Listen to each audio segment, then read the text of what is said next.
Hola tribu, ¿cómo estáis? Espero que bien. Bueno, aquí me tenéis de nuevo dispuesto a hablaros de la astrología de la primera mitad del mes de mayo de este año, hablaros del próximo eclipse de luna que tendrá lugar el 5 de mayo.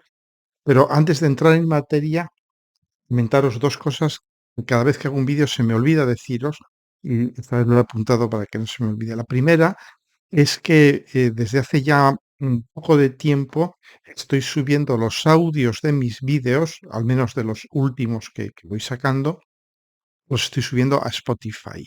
De manera que ya muchas me habéis comentado que os gustaría escucharme mientras conducís, etcétera, etcétera. Bueno, pues ahí lo tenéis. Y en cada vídeo, ya en los comentarios, os pongo en el comentario principal de arriba, ya os pongo el enlace con Spotify de ese vídeo. Es algo que voy a hacer ya regularmente en todos mis vídeos a partir de ahora. Podéis escucharlos con calma en cualquier situación.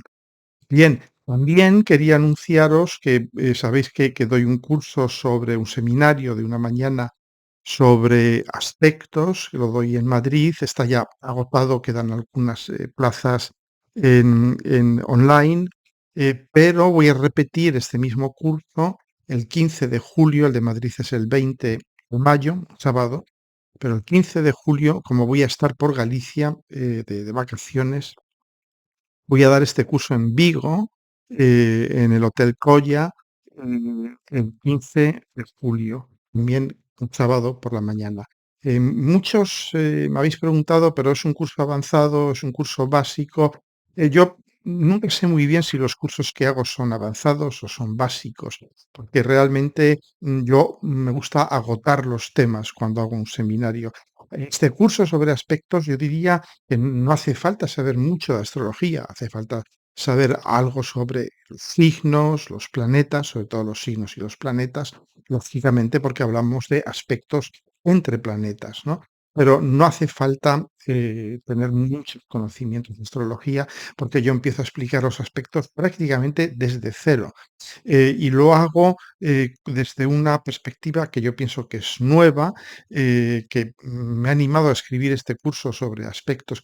Este curso que voy a dar, este seminario que doy el 15 de julio en Vigo y el 20 de mayo en Madrid, es el primer capítulo de un curso muy extenso, de un curso que va a tener pues 70, 80 horas fácilmente, sobre aspectos entre planetas. Este es el primer capítulo en que hablo de la teoría de los aspectos, que es un sextil, que es un trígono, que es una oposición, todo esto. Y lo describo desde el punto de vista del diálogo que se establece entre los planetas, los aspectos como, de alguna manera, modificadores del diálogo entre planetas, condicionadores de ese diálogo.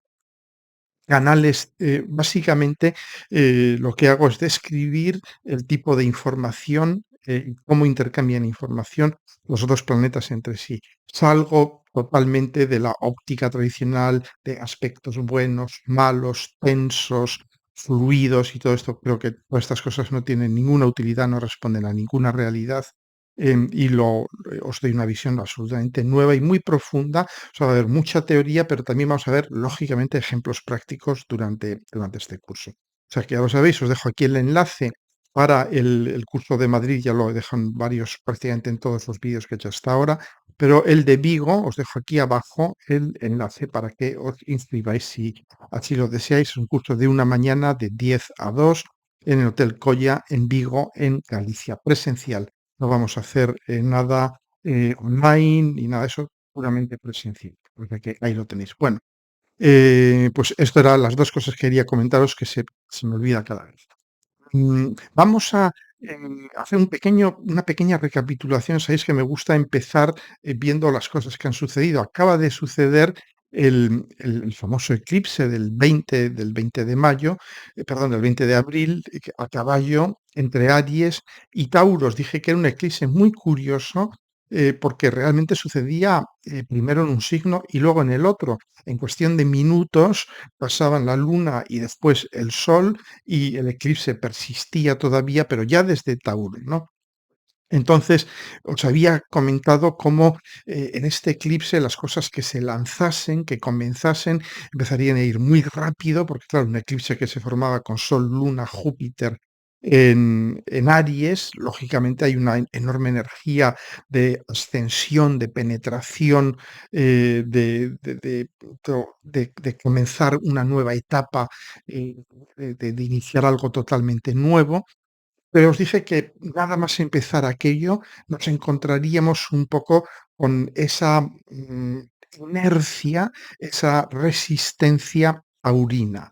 Y, justamente en el momento del eclipse, lo habréis seguido muchas de vosotras en las noticias, se hablaba de este famoso cohete que lanzó la empresa de Elon Musk, y que, justo lo lanza en el momento del eclipse. Y justo este cohete es el cohete más grande, jamás lanzado. Aquí vemos ya un símbolo fálico por excelencia. No tenéis más que ver las imágenes, están en YouTube y en todos los sitios. Es un cohetazo enorme, es un enorme falo, ¿no?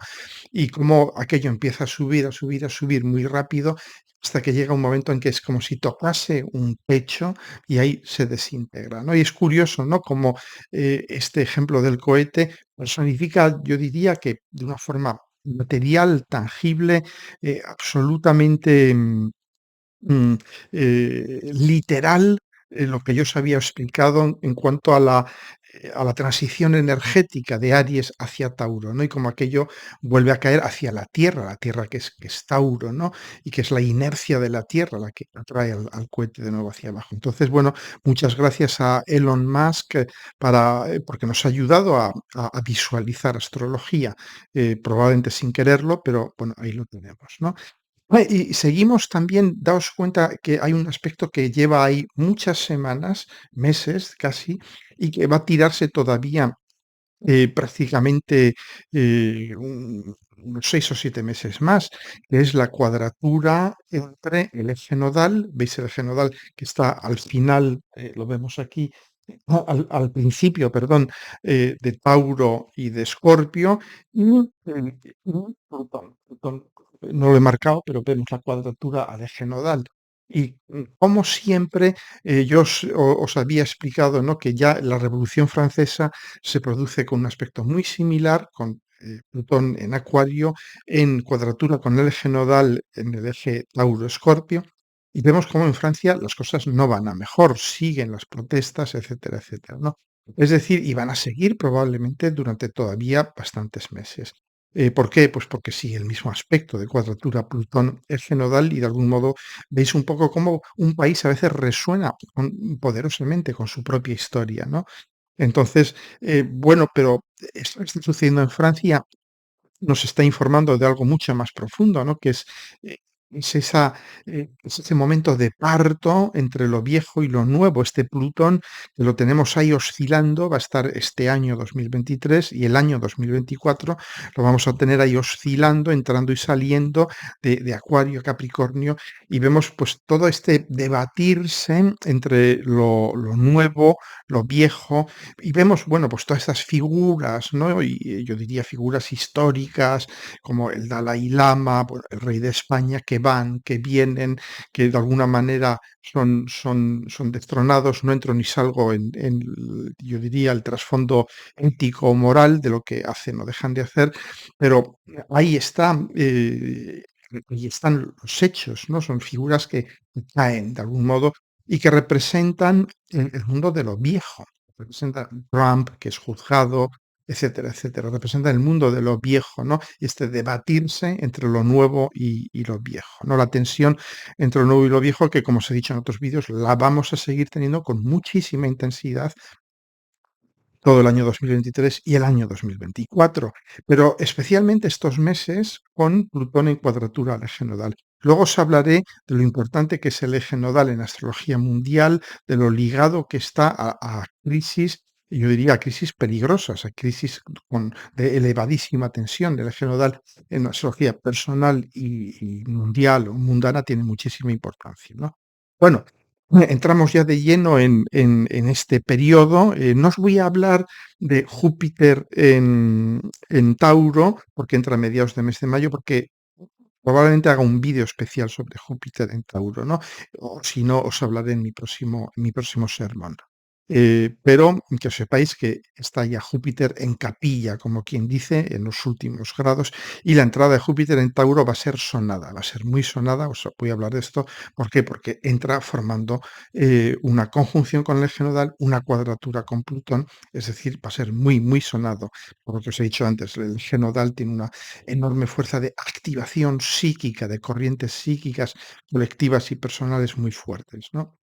Bien, ¿qué es lo que tenemos? Pues bueno, tenemos en estos primeros 15 días, tenemos muchos planetas en signos fijos. Ya acaba de entrar el Sol en Tauro. El 15 de mayo entrará también Júpiter.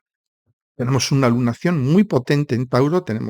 Lo veis aquí, tenemos a Mercurio, justo entra hoy, 21 de abril, retrógrado. Os hablaré de esto un poquito más tarde.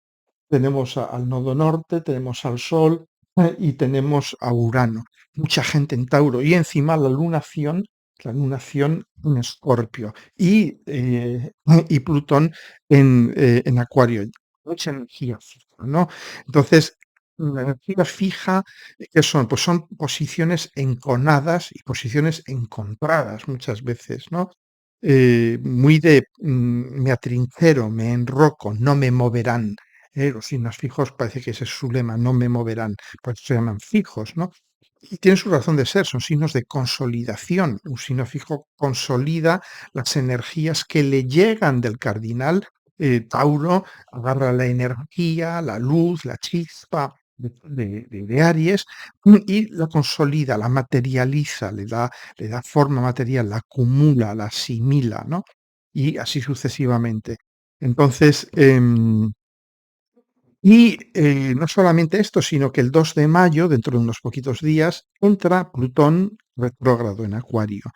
Y es curioso, ¿no? Fijaros, cuando entró Plutón en Acuario, cómo empezaron ya a saltar, yo no diría las alarmas, pero a saltar las novedades. Porque, claro, Acuario es también lo nuevo, ¿no? Cómo empezamos a ver el impacto de la inteligencia artificial en nuestras vidas, el famoso ChatGPT, cómo empezamos a ver aplicaciones cada vez más avanzadas, prácticas de la ingeniería genética, en medicina, en farmacia, etcétera. Cómo han salido a la palestra temas de reproducción asistida, reproducción in vitro. Luego os hablaré de un caso muy interesante, que es un poco del mundo frívolo de las famosas en España, pero que podemos extraer muchísimas enseñanzas astrológicas de ese caso. Veis como todos estos temas, ¿no? De la reproducción asistida, que tiene mucho que ver también con Plutón, ¿no? Y sobre todo Plutón en Acuario, cómo han salido cómo ha salido a la palestra, ¿no? Cómo seguimos con Francia en un movimiento muy, muy revolucionario. De algún modo, Plutón en Acuario nos habla del manejo social del poder. Nos habla también del final de lo viejo, del final también del capitalismo neoliberal como un sistema despiadado e inhumano, ¿no? Em, nos está hablando también del poder de la ciencia, del poder de la tecnología, de la inteligencia artificial. Todo esto Plutón nos dice, veis, todo esto es lo que vamos a estar trabajando en los próximos 20 años. Y es fantástico cómo en unas poquitas semanas, muy pocas que lleva Plutón en Acuario, ya se las ha arreglado para ir sacando muchísimos temas y de repente nuestro centro de atención, de interés, se va desplazando a estos temas, ¿no? Pues la inteligencia artificial, la reproducción asistida, la edición genética, la exploración espacial, todo esto, ¿no? Y entonces Plutón entra retrógrado este 2 de mayo y eso es interesante porque Plutón al entrar retrógrado, cuando ha estado directo, nos ha estado mostrando un poco el lado, si quieres, más amable, más social, más inofensivo de todo esto, pero ahora al entrar retrógrado, de algún modo va a mostrar el reverso de todos estos fenómenos, el reverso de la reproducción asistida, lo que es la compra de cuerpos, lo que es bueno, el uso de la inteligencia artificial, todo esto. Es decir, nos va a ir mostrando un poco el lado menos amable, el lado más oscuro durante estas semanas que va a ser todavía en Acuario, pero ya retrógrado. O sea que atentos porque vamos a seguir oyendo hablar mucho de estas cosas, pero cada vez más del lado oscuro de estas cosas, ¿de acuerdo? Bien, bueno, pues ahora os voy a hablar ya del eclipse. Este va a ser un vídeo probablemente largo porque me doy cuenta que hay muchísimas cosas muy interesantes que están ahora mismo en marcha a nivel astrológico, ¿no? Bien, este eclipse del 6 de mayo es un eclipse parcial, es un eclipse lunar, porque veis que está la Tierra interpuesta entre el Sol y la Luna. Veis el Sol aquí en Tauro, en el grado 15 de Tauro, la Luna en el grado 15 de Escorpio, y la Tierra está siempre en el centro de la carta natal, del mapa del horóscopo, ¿no? Del mapa natal del momento, ¿no? Que esta es la carta natal del eclipse, ¿no? Bien, fijaros una cosa muy importante. Todos los lunas llenas son momentos, de algún modo, de iluminación. La luna es un planeta que absorbe, es una esponja. ¿Qué absorbe la luna? La energía del sol. La energía del sol, para devolvérnosla cuando el sol no nos puede alcanzar. Esto es lo que hace la Luna. Pero entonces, la Luna va a estar operando desde Escorpio, es decir, va a proyectar esa luz de Tauro en lo escorpiónico, ¿no? Entonces, ¿qué es Escorpio? Pues Escorpio es aquello que, de algún modo, es el circuito energético que extrae energía de la descomposición de las formas taurinas, ¿no? Tauro dice: "Mira lo que he acumulado, mira lo que he asimilado, mira qué belleza, mira qué objeto bello, qué objeto apetitoso, mira qué belleza, qué sensualidad", etcétera, etcétera, ¿no? Y Escorpio se alimenta de eso, de algún modo agarra esas formas y las descompone. Y de esa descomposición va a generar una nueva vida, una vida que trasciende a las formas y va a generar una enorme cantidad de energía. Y además esto lo podemos comprobar en nuestras vidas cotidianas. Si alguna de vosotras tenéis pequeño recipiente para compostar los residuos vegetales y todo esto, como yo lo tengo en mi casa, si lo tocáis, al cabo de un tiempo os daréis cuenta que está caliente. ¿Por qué? Pues porque los procesos de compostaje descomponen toda esa materia orgánica y liberan muchísima energía. No tenéis más que ir a ver, si lo tiráis vuestro compost en el jardín o donde sea, como aquello está muy caliente y como si escarbáis un poco encontráis estos gusanos ciegos, que es una maravillosa, digamos, metáfora de Escorpio, que van descomponiendo todo, se van liberando energía y van creándonos todo este mantillo, todo este humus fértil, ¿no? Todo este estiércol fértil, ¿no? Que va a dar lugar a una nueva vida. Entonces, esto es lo que hace Escorpio. Por eso Escorpio está relacionado, pero de una forma que la gente no termina de entender, con los secretos. Por eso una luna llena en Escorpio revela secretos. Pues dices, bueno, ¿qué tiene que ver las descomposiciones con los secretos? Pues lo voy a explicar. ¿Qué es un secreto? Un secreto es algo, un suceso, una información, sea, que no queremos o no podemos procesar en la psique personal, la colectiva, la familiar. ¿Y qué hacemos? Lo enterramos, pero lo enterramos de alguna manera protegido con una bolsa de plástico, con algo. ¿Para qué? Para que no pierda su forma. Ese secreto sigue estando ahí. Y Escorpio no lo puede procesar. No lo puede procesar. Escorpio quisiera procesarlo, pero le impiden procesarlo porque lo guardan en secreto. Y entonces, cuando llega la luna, eh, es una llena sobre todo, sobre Escorpio, pues entonces va a arrojar luz sobre ese secreto y al arrojar luz, de alguna manera los va a desproteger de ese sigilo, de ese secreto que hemos impuesto a nivel personal o familiar, y va a procederse ya a la sanación, es decir, a la descomposición, porque ese secreto mantenía a nuestra psique paralizada, estaba de alguna manera nuestra psique estaba protegiendo todo eso, gastando mucha energía en proteger algo en vez de procesarlo. En vez de procesarlo, es decir, de descomponerlo y de convertirlo en algo fértil, de nuevo, algo alimenticio. Entonces, por eso los secretos son escorpiónicos, pero no es que Escorpio produzca secretos, es que Escorpio procesa secretos, trae su energía de ellos, ¿no? Por eso los escorpios suelen ser gente muy buena desvelando secretos. De algún modo, por eso no les podemos guardar secretos, porque ellos enseguida lo ven y dicen, no, vamos a descomponer esto, vamos a obtener energía de esta forma que tú guardas ahí porque tienes miedo de tratarla, ¿no? Te quedas paralizado neuróticamente en esa forma, ¿no? Bien, pues todo esto va a explicaros por qué con esta lunación, pues probablemente vamos a pasar de no ver a ver, porque es, todos los eclipses pasamos de no ver a ver. Es decir, algo que va a estar velado, de repente va a aparecer con toda su fuerza, con toda su intensidad, algo que se nos quería ocultar o algo que nos ocultábamos a nosotros mismos, ¿no? Por eso es tan sanador, tan terapéutico este tipo de eclipse, porque va a ser como un juego de manos, ¿no? Está cubierto, no lo ves y ¡pam! Y luego levantamos el velo, se rasga el velo y se ve, ¿no? Este es este eclipse. Entonces, bueno, puede ser un momento de enorme liberación de energía, de secretos que ven la luz, y de almas que quedan libres, de psiques que quedan libres, que habían estado ocupadas manteniendo ese secreto y que van a quedar libres. Entonces, claro, tenéis que ver dónde cae, esta lunación, o sea, qué tenéis en torno al grado 15, sobre todo el grado 15 de Escorpio, el grado 15 de Tauro, pero yo diría sobre todo el grado 15 de Escorpio, que es donde se va a producir esta iluminación, ¿no? ¿Qué tenéis ahí? Si tenéis, por ejemplo, como yo, la casa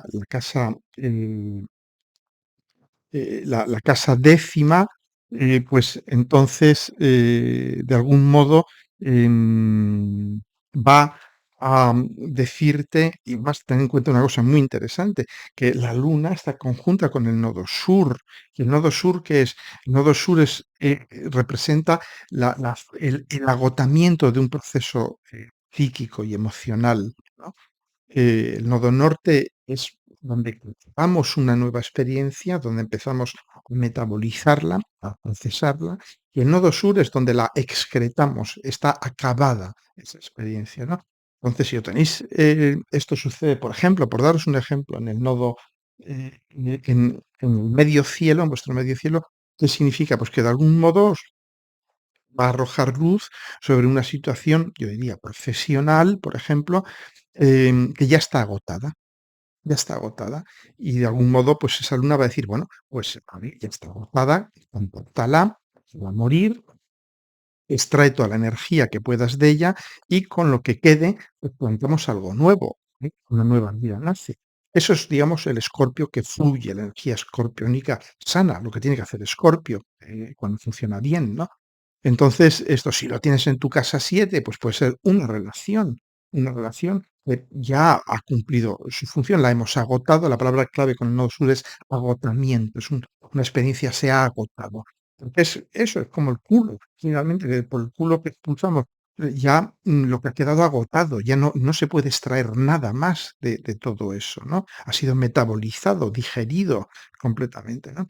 Entonces, así sucesivamente, ¿no? Si está en vuestra casa 6 puede ser una situación cotidiana, un trabajo, en la casa cuarta, una situación familiar, etcétera, etcétera, etcétera. Ver en qué casa cae esta lunación, esta luna, y ahí es donde una situación agotada, pues vais a decir, bueno, pues ya está agotado, pues ya está, pues sí, hay que, se tira de la cadena y se deja partir, y ya está, ¿no? Pero no solamente eso, la luna está allí iluminando, de algún modo vamos a decir, bueno, pues ahora vamos a dar una nueva vida a esto, ¿no? Puede ser increíblemente creativo. Bien, em, ¿qué más cosas sobre el eclipse? Daos cuenta que también es un eclipse muy complejo, ¿no? Claro, la relación Tauro-Escorpio es muy compleja. Fijaros que el sol taurino, o sea, la luna refleja la luz del sol taurino. ¿Y el sol taurino qué está diciendo? Pues el sol taurino está diciendo, mira lo que tengo. Y la luna le responde, y esto un poco entronca con lo que voy a explicar en mi seminario, ¿no? Que es el diálogo, la dialéctica entre el sol y la luna, que se cuentan cuando están en oposición, ¿no?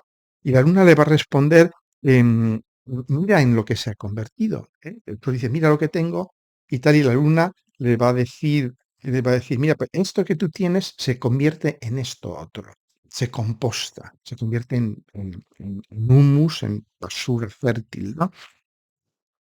Entonces, también, la luna le está diciendo al sol: "Mira de dónde procede lo que tú tienes", porque el ciclo funciona también en otro sentido, porque tú tienes esta riqueza que tú tienes procede de esta muerte, de esta descomposición, ¿de acuerdo? Entonces, claro, esta luna llena nos va a mostrar aquello cuya muerte produjo tu riqueza. Entonces, puede ser muy incómodo, pero claro, tenemos que darnos cuenta que son las 2 oscilaciones, los 2 puntos de oscilación de la misma energía, Tauro-Escorpio. Que daos cuenta, los signos opuestos representan el mismo proceso energético, son los 2 extremos de un proceso energético, ¿no? Entonces, claro, puede ser, esta luna llena unos momentos de sobre todo si tenéis en este eje del 15 Tauro, 15 Escorpio, el Sol, la Luna, el medio cielo, el ascendente, o planetas personales, ahí os va a dar bien fuerte, por supuesto, ¿no?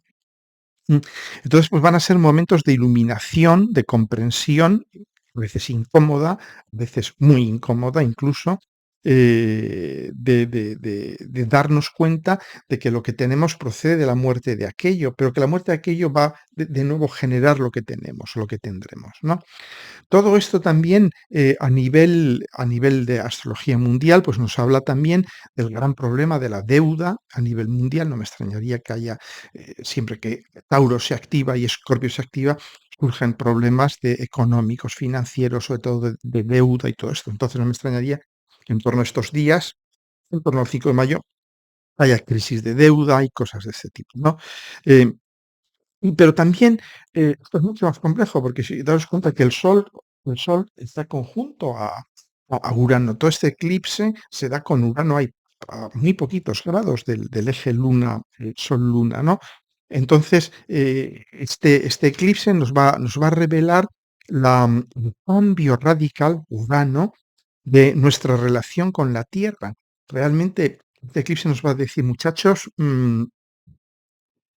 la Tierra ha cambiado, la Tierra está cambiando, y esto lo sabemos ya muy claramente desde que entró Urano hace ya bastantes años en Tauro. Os lo dije en varios vídeos, ¿no? Dije, la Tierra va a cambiar, la Tierra es Tauro, y Urano, cada vez que Urano entra en Tauro, nuestra relación con la Tierra cambia.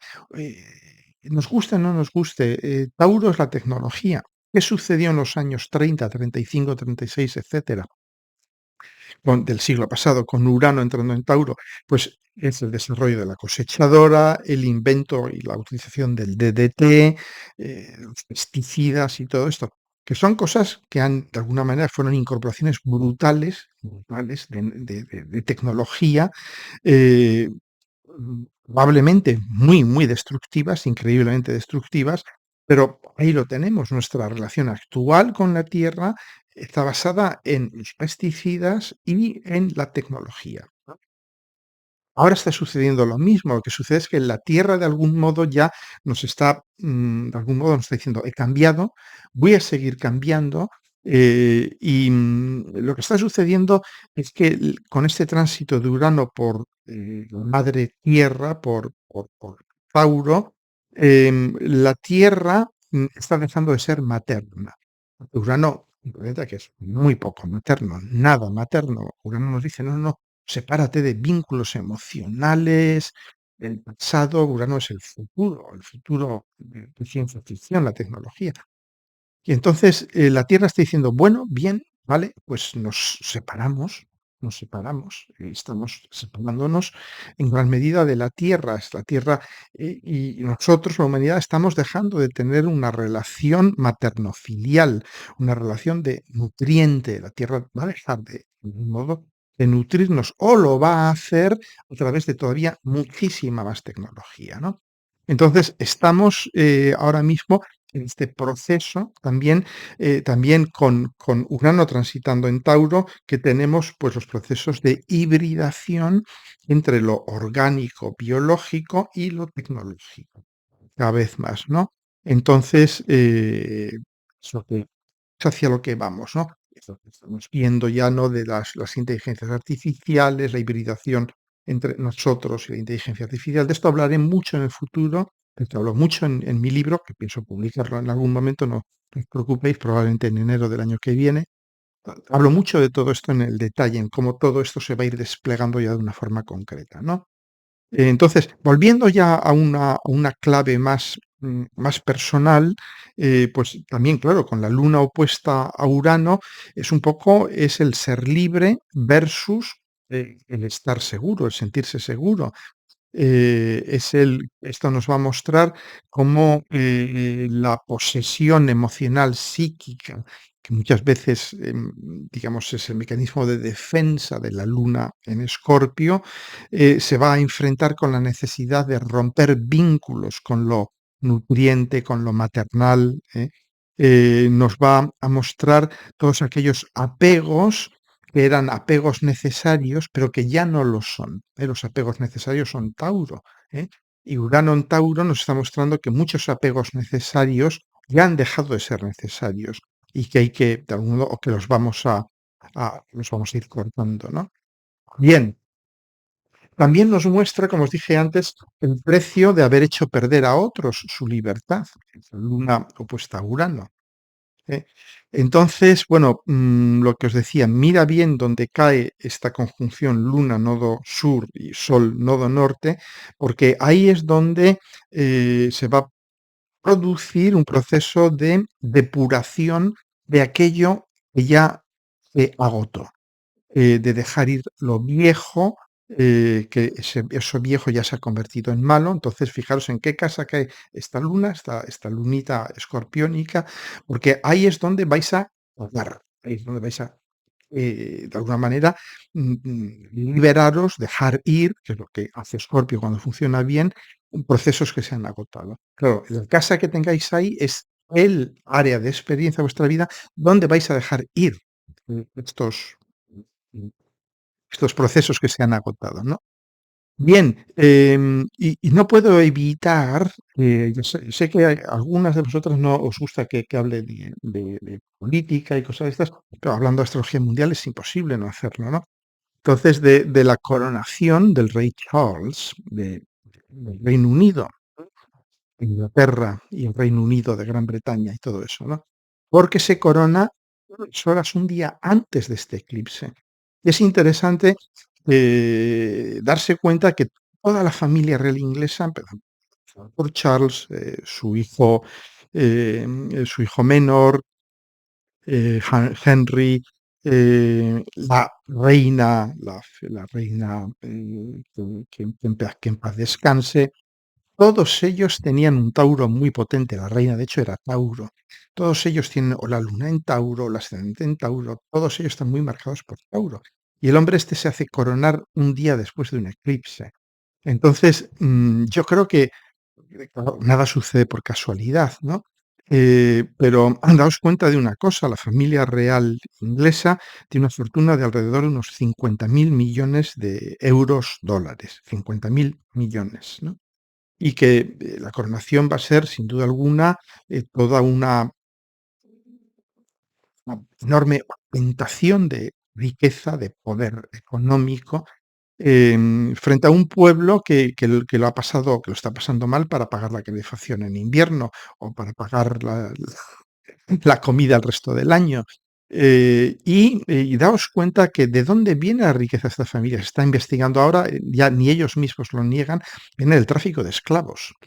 Y aquí entronco con lo que os había dicho antes, ¿no? Es la muerte provocada para conseguir la riqueza actual, ¿no? Y aquí va a haber claramente, y esto me hace pensar en la mujer de uno de los hijos, Meghan Markle, que es mestiza. probablemente es descendiente de uno de aquellos africanos que fueron secuestrados y esclavizados por los ingleses, ¿no? Entonces, y es interesante ver cómo hay una especie, digamos, de karma histórico, ¿no? Em, Porque ellos consiguen su fortuna en base al tráfico de esclavos y a la explotación de esos esclavos en propiedades agrícolas y mineras, ¿no? Entonces, de algún modo, todo esto, que estaba enterrado, muy, muy enterrado, todo el mundo lo sabía, pero estaba enterrado, ahora está empezando a salir a la luz, ¿no? Incluso para haber investigaciones ya oficiales sobre la fortuna de la Casa Real Británica. Entonces, es interesante esto, ¿no? Que se produce esto ahora, que se hace coronar justamente cuando todo esto empieza a salir a la luz, ¿no? Con lo cual yo le auguro un reinado muy, muy, muy agitador y probablemente no demasiado largo. Entonces, bueno, es decir, y fundamentalmente también esta luna llena, veis que esta luna llena tiene mucho jugo, ¿eh? Nos va a hablar también de los enormes retos a los que nos enfrentamos como humanidad y como humanos en estos años y los próximos, ¿no? Ya digamos que llevamos muchos años hablando de cómo Urano en Tauro nos habla del cambio climático, del cambio profundo que está sufriendo la Tierra como ser vivo, como nuestro anfitrión, como el anfitrión de nuestra especie. Pero esta lunación yo creo que nos va a hacer ver ya de una manera más clara, lo estamos ya viendo como el fenómeno del Niño, la sequía pertinaz que comienza ahora, que se va a manifestar de una forma muy, muy fuerte, muy, muy, yo diría, eh, nos va a ser absolutamente imposible mirar hacia otro lado. Eh, ¿Cómo va a cambiar esto? Fundamentalmente dos relaciones, la que tiene la humanidad con la Tierra, la que tiene la Tierra con la humanidad, va a cambiar radicalmente, y la que tenemos como humanidad con la tecnología. Y todo esto se triangula, que luego también va a cambiar la relación que hay entre la tecnología y la Tierra. Es el triángulo humanidad, tecnología, Tierra, que forma parte de un todo, porque nosotros, como especie, somos hijos Tierra, no hemos venido en naves espaciales, no hemos sido creados por un Dios todopoderoso. De alguna manera somos un experimento de la naturaleza, de la madre tierra. Y nuestra tecnología es nuestra. Es decir, que nuestra tecnología de alguna manera es nieta de la tierra, si queréis, ¿no? Es decir, que todos somos familia, estamos todos asociados. Yo huyo mucho de ese discurso de somos muy malos, hemos destruido la tierra, etcétera, etcétera. Pues sí, es cierto, hemos destruido la tierra tal y como es, tal y como era. Está claro, estamos viviendo el final de unos tiempos y comienzo de otros, ¿no? Que van a ser muy diferentes. Entonces, esta lunación, de algún modo, nos va a pegar un enorme fogonazo, un enorme, eh, yo diría, de algún modo, una epifanía. Nos va a decir, esto ha cambiado, esto está cambiando. Nuestra relación con la Tierra ya va a ser otra, nuestra relación con la tecnología ya va a ser otra, ¿no? Entonces, bueno, pero esto nos va a costar mucho porque no se trata únicamente de una adaptación lógica, práctica, política, etcétera, etcétera, sino que va a ser una adaptación psicológica muy costosa, porque vamos a dejar de vernos como los dueños y señores de la tierra, nos vamos a dar cuenta de que realmente la que es dueña y señora es la tierra, no nosotros. Es la tierra la que impone el tipo de relación al ser humano, no el ser humano a la tierra. Y también van a cambiar nuestro concepto de qué es ser humano, de qué es ser humanidad, de cómo nos hibridamos cada vez más con las nuevas tecnologías y todo esto. O sea que todo esto lo voy a desarrollar en los próximos años con mucho detalle y tal, pero esta lunación, atentas, porque aquí va a salir ya, va a empezar a salir mucho material. Es un momento ya, es un momento bisagra a nivel histórico. Bueno, comentaros también que Mercurio entra hoy retrógrado, hoy 21 de abril, y es muy interesante cuando Mercurio entra retrógrado, porque Mercurio tiene mucho que ver también con el funcionamiento de las cosas. Entonces, cuando Mercurio entra retrógrado, y daos cuenta que está retrógrado, pero está ahí eh, conjunto con Urano y con la Luna. Hoy 21 de abril está conjunto con la Luna y con Urano. Es decir, que es un momento ideal para darnos cuenta de qué es lo que funcionaba mal. Hay un momento, claro, también está iluminado por ese Urano. ¿Qué es lo que funcionaba mal? ¿Qué es lo que funcionaba mal, por ejemplo, en casa? Pero está la Luna transitando, ¿no? Em, Estos momentos de retrogradación son fantásticos, a pesar de todo lo que te digan, de que no firmes contratos, no hagas esto, no hagas lo otro, ¿no? Bien, sí, si firmas contratos está claro que vas a tener que volver probablemente en un momento dado a ese contrato, ¿no? Pero son momentos fantásticos para procesar todas las cosas que teníamos pendientes, que teníamos ahí en la bandeja del puntos pendientes por A o por B, no habíamos querido tocarlos. Y ahora de repente decimos, no, no, esto hay que moverlo.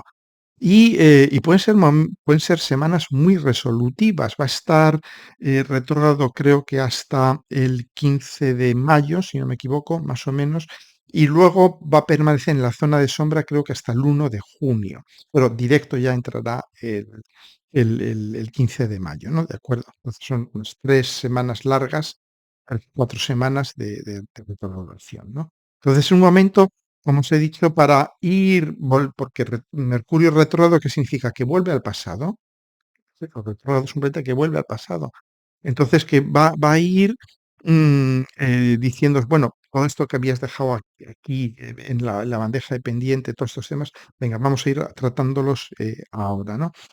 Por supuesto, si por mm, A o por B, Mercurio es muy fuerte en vuestra carta natal y me dice, ¿qué significa ser fuerte? Bueno, pues si sois Virgos, si sois Géminis, si tenéis ascendente Géminis, si tenéis un Mercurio muy expectado, conjunto con el Sol, conjunto con la Luna, todo este tipo de cosas. Es decir, un Mercurio que de alguna manera manda bastante en vuestra carta natal, ¿no? Entonces, pues lógicamente los periodos de Mercurio retrógrado los vais a notar con mucha más fuerza, ¿no? Entonces, es lo que os digo, es un momento ideal para ir vaciando la bandeja de asuntos pendientes, para ir echando un vistazo a cosas que no funcionaban y que dices, bueno, voy a revisar aquello, voy a ver por qué no funciona esto, por qué no funciona aquello, ¿no? Y por supuesto, va a hacer que de alguna manera volvemos a reflexionar, ¿no? Por ejemplo, si estáis escribiendo algo, como me sucede a mí casi siempre, yo suelo dejar los periodos de Mercurio retrógrado para revisar mis textos. Sé que no voy a producir mucho nuevo, pero sin embargo voy a ir encontrando cosas muy interesantes en lo que había escrito antes. Las voy a reelaborar, las voy a reformular, etcétera, etcétera. O sea que, bien, lo que os comentaba. em, que Mercurio retrógrado no es ni malo ni bueno, es como todo, hay que saber cómo opera y funcionar con él, ¿no? Bien, Marte en Cáncer tiene tela marinera, ¿no? Porque, como os he dicho siempre, ¿no? Mucha gente dice, no, Marte en Cáncer es muy flojo, tal y cual, no, no, Marte en Cáncer es poderosísimo. Marte en Cáncer es defender a muerte lo nuestro, lo que sentimos próximo, aquello con lo que vivimos en intimidad. Pero Marte en Cáncer también tiene un rol, un papel evolutivo muy importante, muy interesante, que es hacer lo que tiene que hacer Cáncer también, que es cortar el cordón umbilical. Que Cáncer no completa su ciclo energético.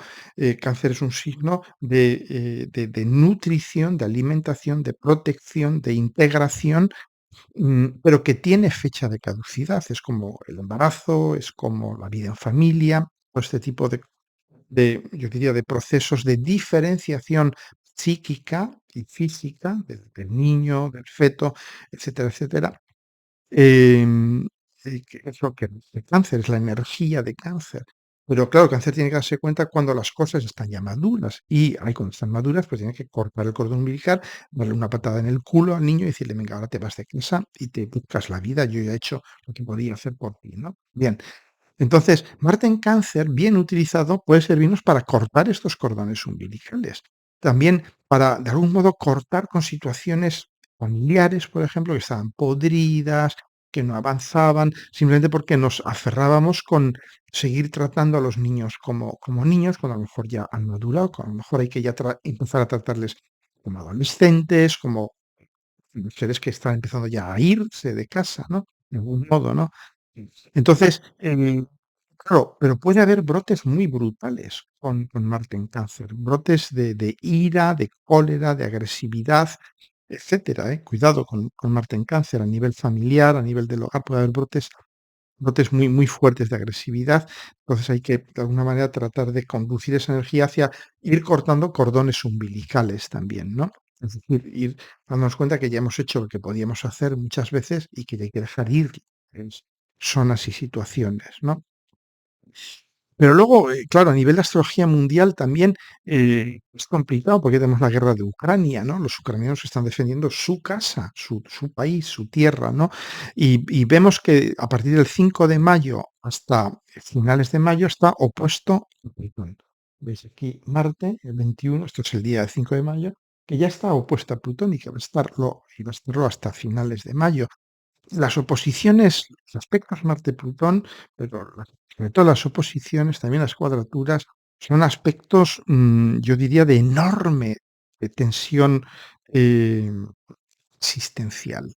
Eh, Estos aspectos nos hacen leer cualquier pequeña amenaza, Marte, como una amenaza existencial. Lo típico, te cruzas con alguien por la carretera, te dan las luces o te hace un gesto, es una pura exhibición de energía marciana mal gestionada, y de repente eso que no tenía mayores consecuencias, para ti es una, una amenaza vital y tu reacción es descomunal, ¿no? Entonces puede darse este tipo de reacciones con Marte-Plutón. Puede haber momentos de enorme tensión a nivel también de la astrología mundial. Me refiero a países en guerra, concretamente, bueno, a Ucrania, ¿no? O sea que probablemente este mes de mayo las cosas estén muy, muy calientes por allí, ¿no? Algo que yo he notado que no se da ahora, pero que se ha dado en muchos momentos históricos de enorme tensión, es los alineamientos Marte-Saturno con el eje nodal. ¿M? Por ejemplo, la famosa crisis de los misiles en Cuba en octubre de 1962, la inmensa mayoría de vosotras no sabe de lo que estoy hablando, pero yo me acuerdo todavía de esto por la reacción de mi familia en aquellos momentos, que estuvimos verdaderamente al borde de la Tercera Guerra Mundial. Ahí había una alineación de una oposición Marte-Saturno perfectamente alineada con el eje nodal en aquel momento, en signos fijos, en signos fijos. Los signos fijos es cuando es yo no me muevo. Y con Neptuno en Escorpio, que es en cuadratura con aquel eje nodal, ¿no? Que era de alguna manera es eso, la guerra en el mar también, ¿no? Bien, fue un bloqueo naval todo aquello, ¿de acuerdo? Entonces, bueno, para deciros que no tenemos una componente genodal como en aquella ocasión, pero pueden darse lugar momentos de enorme tensión. A nivel personal, claro, mirad los que tengáis planetas al final de Cáncer, comienzo de Leo y finales de Capricornio y comienzos de Acuario. O lo mismo con en las cuadraturas finales de Libra, comienzos de Escorpio o finales de Aries, comienzos de Tauro, ¿no? Bien, al mismo tiempo, Venus está en Géminis, lo veis aquí, está en cuadratura con Neptuno. Puede ser un momento de una enorme, yo diría, una enorme creatividad, una enorme.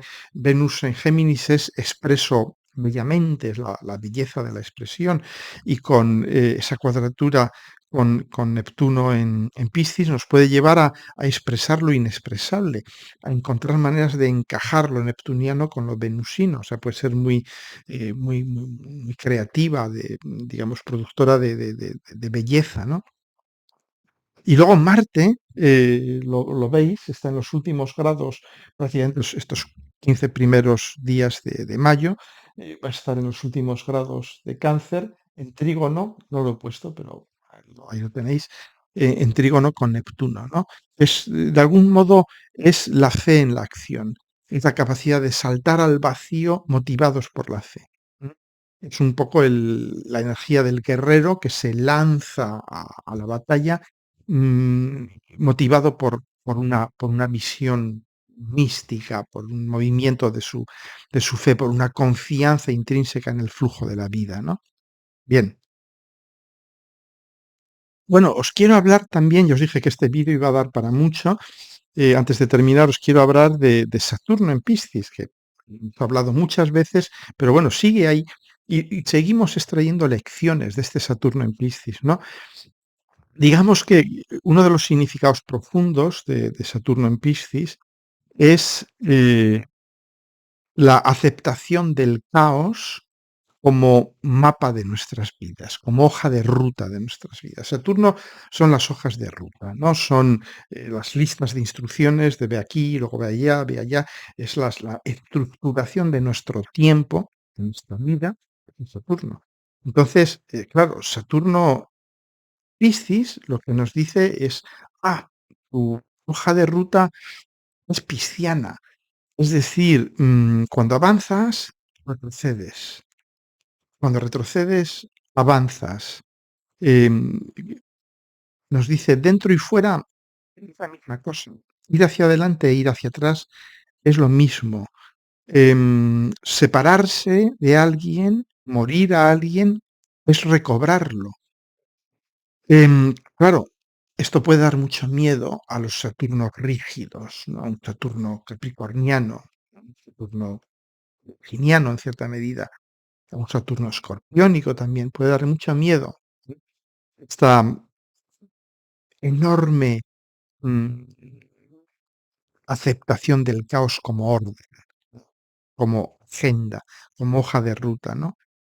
A mí me recuerda Saturno en Piscis a estas historias de los presos que son liberados con 70, 70 y tantos años, que han estado 30 años en la cárcel y que no quieren salir. No quieren salir porque ya prefieren seguir en su cárcel, que al menos la conocen, que lanzarse al caos de la vida en libertad, ¿no?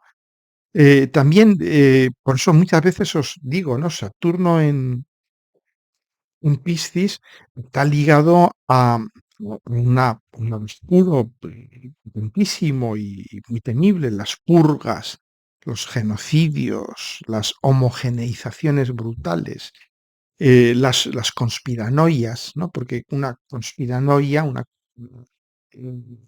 ¿qué es lo que hay detrás de la conspiranoia? Hay una racionalización. La conspiranoia es no entiendo lo que sucede, entonces me invento un culpable, ¿no? Me invento un culpable porque esta racionalización me permite gestionar el caos. Entonces, claro, de las conspiranoias luego surgen las purgas, los genocidios y todo esto, ¿no? Entonces, bueno, eh, también tiene mucho que ver, fijaros, Conchi Hidalgo, una astróloga española, me comenta la relación de Saturno en Piscis con el fenómeno de la sequía, porque claro, Saturno, ¿qué es? Es la escasez. Y Piscis, ¿qué son? Las grandes masas de agua, ¿no? Veis cómo en la astrología todo tiene muchos niveles interpretativos, desde el más, yo diría, el más tangible, el más básico, el más material, que es esto, que es falta de agua, del agua que se presenta en grandes cantidades, vemos estas imágenes de pantanos secos, de ríos secos, etcétera, etcétera. Estas imágenes también de Estados Unidos con el nivel de las aguas subiendo, en muchos lugares, etcétera, etcétera, ¿no? Es decir, pero Saturno en Piscis hay que ver siempre el vaso medio lleno y medio vacío. Saturno en Piscis también nos va a decir, bueno, pues tenemos que aprender a gestionar la falta de agua. Es eso, ¿no? Saturno es la falta de algo, Saturno es carencia. Entonces, y es muy interesante daros cuenta de una cosa, que Saturno con Piscis va a estar en sextil con Júpiter en Tauro durante casi que un año, desde mayo de este año hasta prácticamente mayo del año que viene. O sea, un sextil de un año. Y claro, va a estar Júpiter en Tauro. Tauro, vamos a hablar ya mucho de esto, ¿no? Cuando hablemos sobre Júpiter en Tauro, pero Tauro es la agricultura. Y Saturno aquí en Piscis nos habla de la sequía, de la falta de agua. Y luego tenemos que en Tauro está también Urano, que es la tecnología. Es decir, que a partir de mayo de este año, probablemente gobiernos, agricultores, etcétera, etcétera, se pongan las pilas, como decimos en España, se pongan en acción para decir, bueno, ¿qué hacemos con esta sequía? Porque está claro que ha venido para quedarse. Es lo que os he dicho, que va a haber con esta lunación, de repente vamos a darnos cuenta de que el tiempo ha cambiado para siempre y que va a ir cada vez siendo más extremo, ¿no? Entonces vamos a empezar a preguntarnos, bueno, ¿y qué hacemos? ¿Qué podemos hacer a nivel de gestión del agua, de regadíos, incluso cosas mucho más potentes, ¿no? Como de consumo, ¿no? Porque de nuevo, Tauro es también lo que comemos, ¿no? Y quizás pues empecemos ya a reflexionar sobre datos que son públicos desde hace muchísimos años, que es que la producción de 1 kilo de carne puede tomar hasta 10.000 litros de agua, 10 metros cúbicos de agua, entre 6.000 y 20.000, depende del tipo de carne, ¿no? Mientras que otro tipo de alimentos pues consumen muchísima menos agua, ¿no? Entonces, la carne, la leche consumen muchísima agua. Entonces, probablemente a la fuerza, no es que esté haciendo yo un discurso pro vegetariano ni nada de eso, yo no soy vegetariano, pero probablemente tengamos que empezar a repensarnos seriamente pues, el consumo de carne, o al menos la cantidad de carne que comemos, ¿no? Entonces, bien, todo esto veis que es un poco la escala más, si quieres, más mundana, pero importantísima. En fin, entonces, bueno, también Saturno, abundando más en Saturno en Piscis, pues Saturno en Piscis representa la construcción de vínculos estructurales, que es Saturno, entre una cosa y su contraria. ¿Mm? Veis que el símbolo de Piscis es un pececito que va para un lado y el otro pececito que va para el otro. Y los dos están unidos por un hilito de estrellas, ¿no? De la boca del uno a la boca del otro. ¿Y esto de qué nos habla? Porque Saturno en Piscis nos va a decir una cosa y su contraria son la misma cosa. ¿No? Va a permitirnos trabajar en el mundo de las contradicciones, el mundo de los opuestos, el mundo de la unidad que trasciende las diferentes dualidades, los conflictos, las contradicciones, ¿no? Por eso, mm, Piscis está relacionado con el perdón. No es un perdón de moralina, no es un perdón ético, no, es un perdón mucho más profundo. El perdón de Piscis es darnos cuenta que el agresor y el agredido, el asesino y la víctima forman parte de un todo, de algún modo. Ese es el perdón pisciano, ¿no?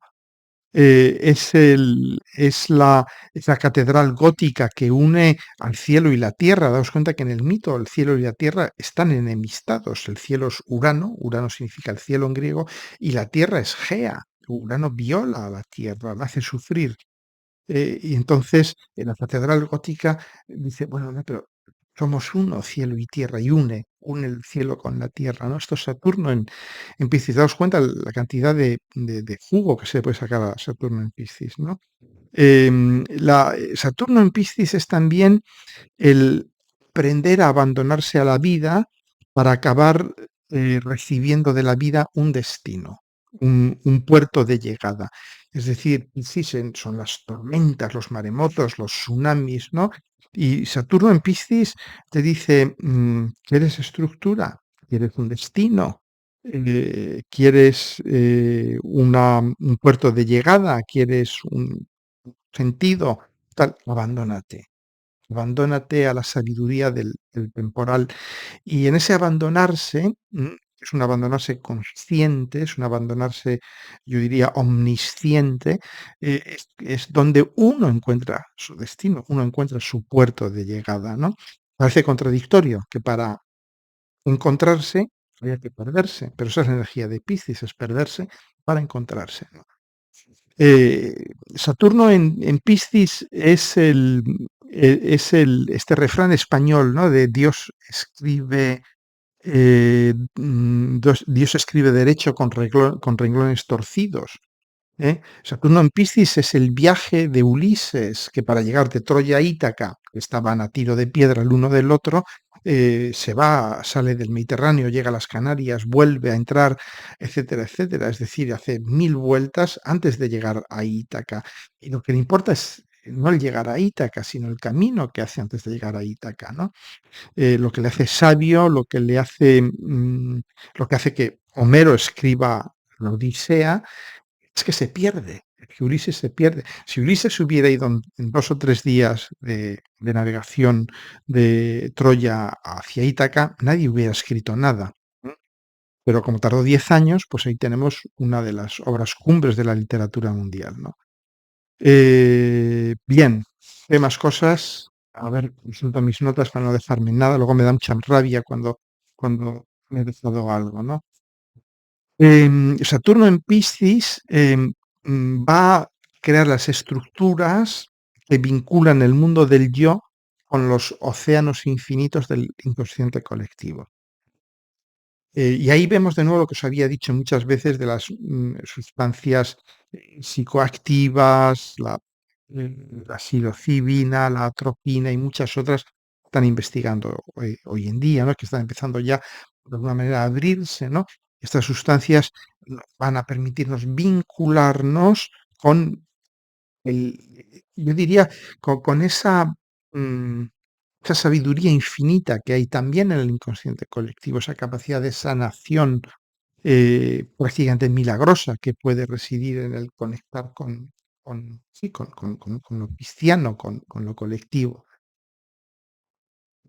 Em, y bueno, y daros cuenta también que este sextil del que os he hablado antes entre Júpiter y Saturno, que os hablaré más adelante, que comienza ya ahora en mayo, sobre el 15 de mayo ya, esto hay que verlo en el contexto del ciclo Júpiter-Saturno. Júpiter y Saturno que entran en conjunción en el grado cero al final de diciembre, grado cero de Acuario, al final de diciembre del 2020, ¿os acordáis de esto? Y dan inicio a estos 200 años de era de aire, de algún modo supone también un catalizador para la entrada de la era de Acuario, etcétera, etcétera, ¿no?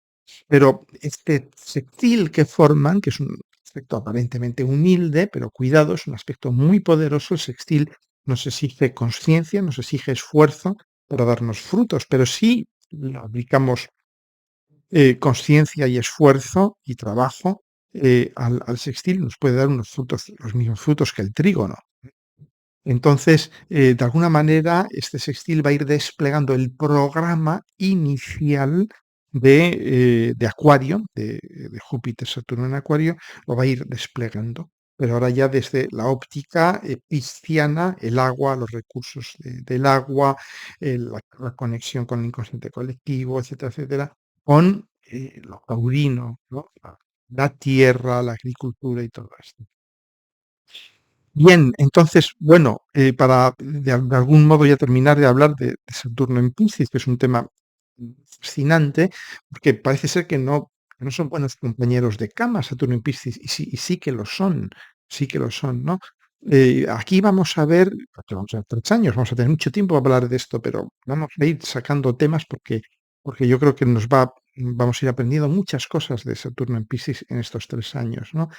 Y vamos a ver que un poco el tosco y exigente Saturno va a cobrar una dimensión mística, va a ser un pontífice. Pontífice viene del latín del que hace puentes, del que crea puentes, del que construye puentes entre diferentes aspectos y niveles de la realidad, ¿no? Eso es lo que Saturno va a hacer en Piscis, va a permitirnos conectar lo individual con lo colectivo, el pasado con el futuro, etcétera, etcétera, ¿no?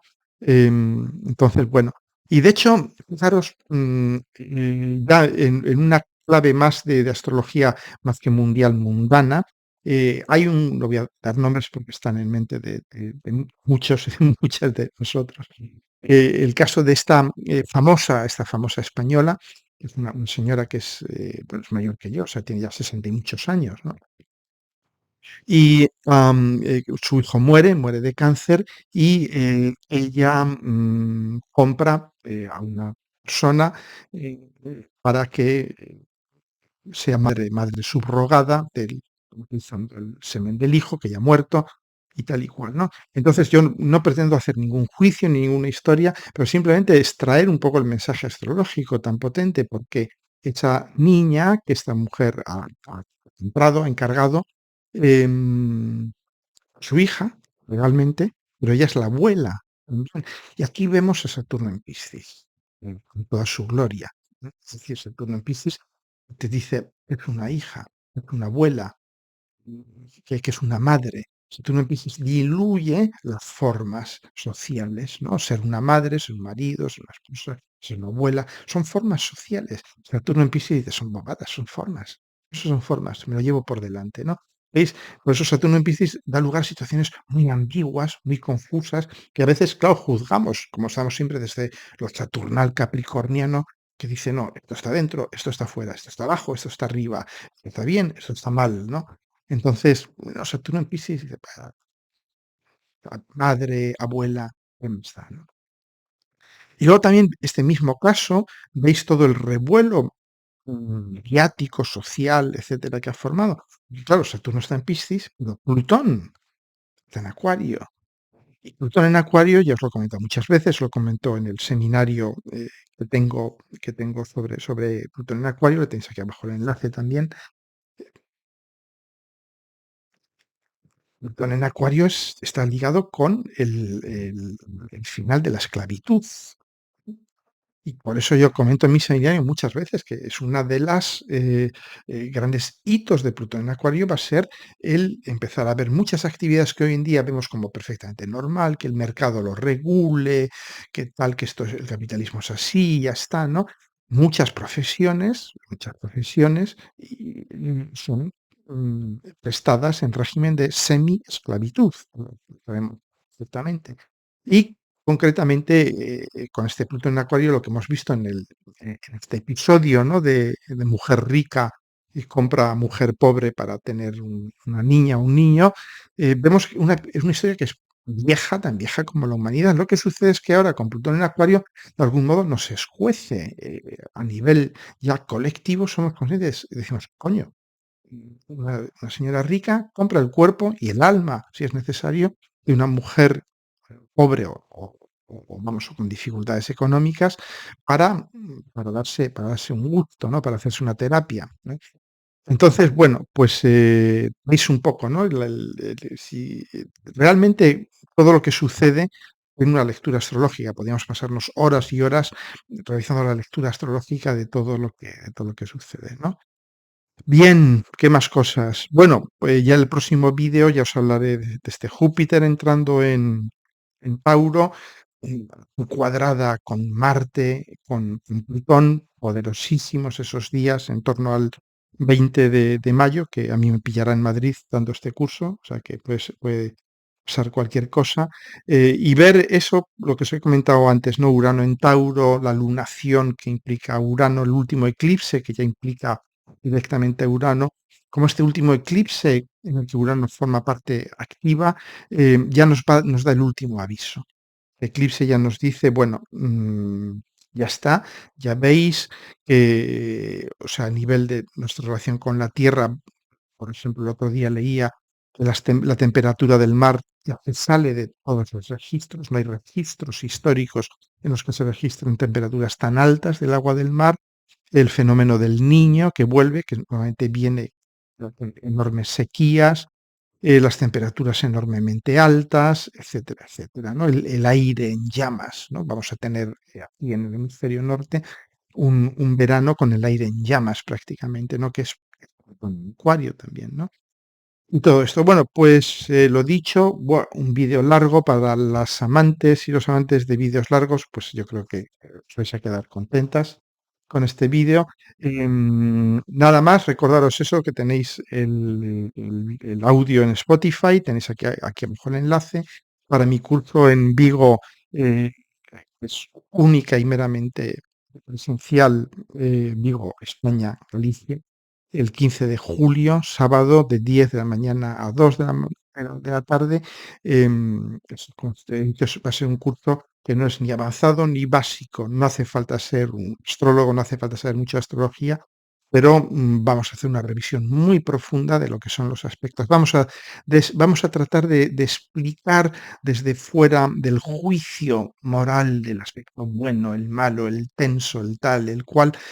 Vamos a tratar de explicar, si queréis, de una forma más objetiva, más casi más científica, desde el análisis del intercambio informacional entre planetas y desde el cómo podemos gestionar ese intercambio de información de una manera que sea constructiva, sea fluida, en vez de ser destructiva. Va a ser, bueno, quizás os haga un pequeño vídeo de 5 o 6 minutos más adelante sobre este seminario, que pienso también quizás va a formar parte de mi curso online, pero quizás lo den en algún sitio más adelante, no lo sé, no estoy seguro.